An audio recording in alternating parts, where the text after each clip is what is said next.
All right, everyone, get ready for this. Because today, we're diving deep into Super Bowl LIX. Yeah, Eagles versus Chiefs. The Chiefs were looking at a potential three-peat. That's right. And, well, did it live up to the hype? Oh, absolutely. I think more than lived up to the hype. Yeah.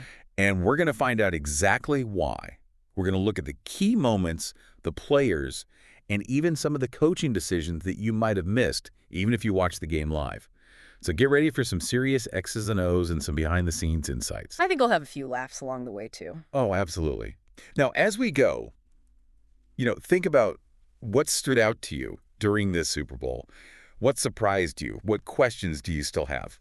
Let's start by setting the stage.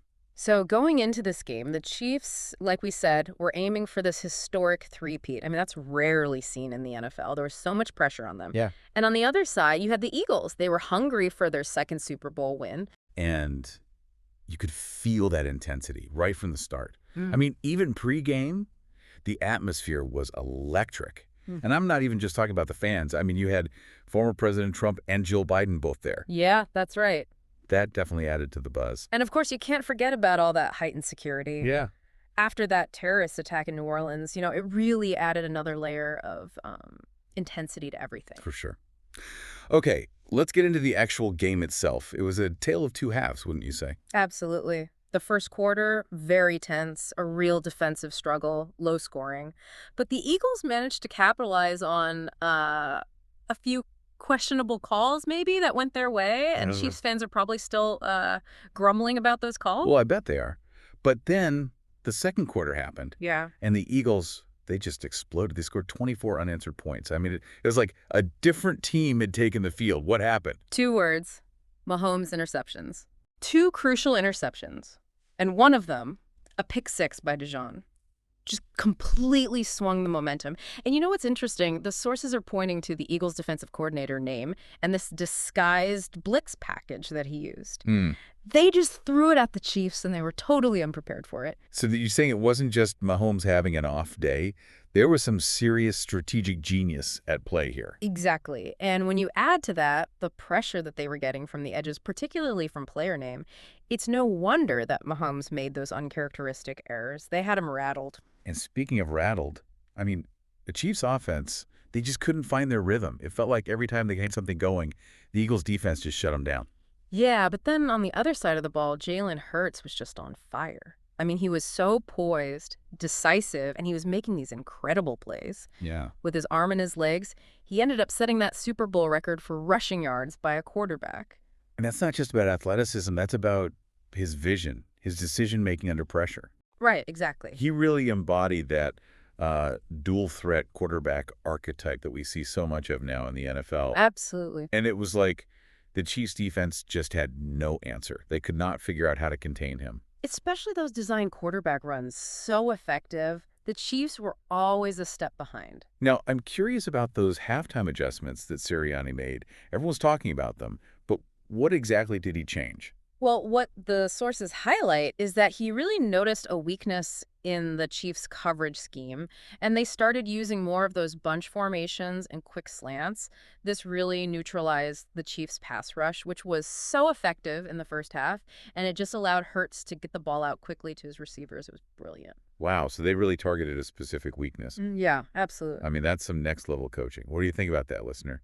Pretty impressive, right? It really shows you how a coach's ability to adapt and make adjustments like that in the middle of the game can be just as important as the game plan going in. So we've got Mahomes basically being out-schemed, Hurts dominating on the field, and the Eagles' defense just playing lights out.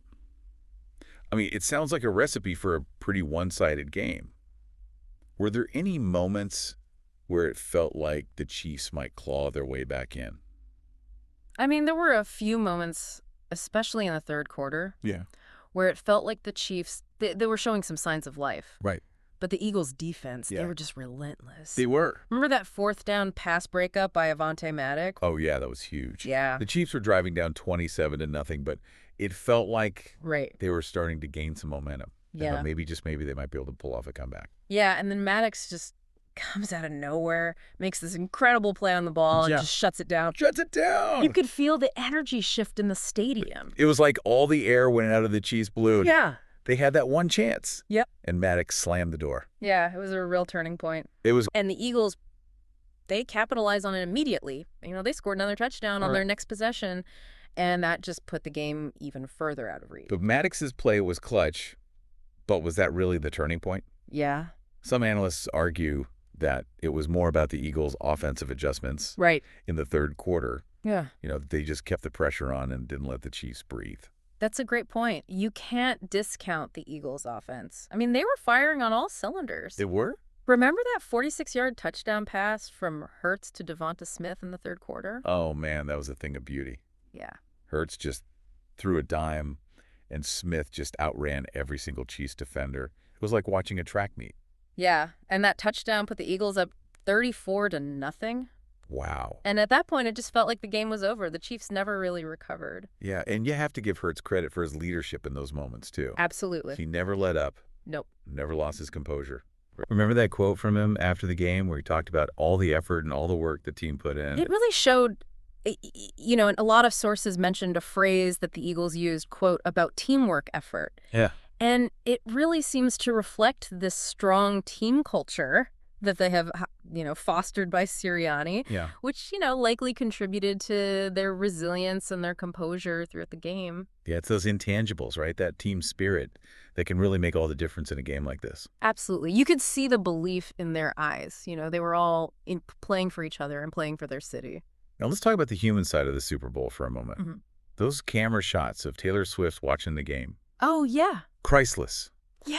You could tell she was living and dying with every single play. Yeah, it just goes to show that even the biggest celebrities are still fans at heart. They are. And, when you're dating one of the best players in the NFL, it's hard not to get caught up in the emotions of the game. Especially a game like the Super Bowl with all the hype and all the pressure. Exactly. But hey, at least you got to see your boyfriend score a touchdown in the fourth quarter. Yeah. Even though it was a little too late for the Chiefs. Small victories. Right. But it's those little moments, those human touches that make these sporting events so compelling. Yeah. We're not just watching robots out there on the field, we're watching people with passions and emotions. Speaking of human moments, we can't forget about the early Gatorade bath for Sirianni. Oh, yeah. They dumped that cooler on him with minutes left on the clock. It was pretty great. It was such a spontaneous act of celebration and a pretty clear sign of how confident they were. Oh, yeah. In their victory. Absolutely. It's not often you see a coach get the Gatorade treatment before the game's even officially over. Yeah, it was almost symbolic, of the Chiefs' dynasty being washed away. Yeah, speaking of which, the final score, a resounding 40-22, a true beatdown. This wasn't just a win for the Eagles. This felt like the end of an era for the Chiefs. It did. And the beginning of a new one for Philly. Definitely a changing of the guard. But let's not forget, the Chiefs have been here before. They have. They know how to bounce back from setbacks. Interesting point about the Chiefs dynasty possibly ending. Yeah. But I'm not so sure they have a knack for bouncing back. What do you think, listener? Is this truly the end for them, or are they just reloading for another run?